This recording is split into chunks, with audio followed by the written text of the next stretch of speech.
మీరు ఒక హాస్పిటల్ నుండి ఇంకొక హాస్పిటల్కి, ఒక మెడిసిన్ నుండి ఇంకొక మెడిసిన్కి షిఫ్ట్ అవ్వకుండా లైఫ్ అంతా హెల్దీగా ఉండాలి అంటే లైఫ్లో 2 ఫండమెంటల్ చేంజెస్ని చేసుకోవాలి.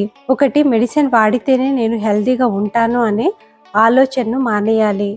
ఎందుకంటే మన బాడీలో ఆల్రెడీ ఒక పవర్ఫుల్ సెల్ఫ్ హీలింగ్ మెకానిజం ఉంటుంది. Immune system, repair process, detox pathways ఇవన్నీ బాడీలో న్యాచురల్గా పనిచేస్తూ ఉంటాయి.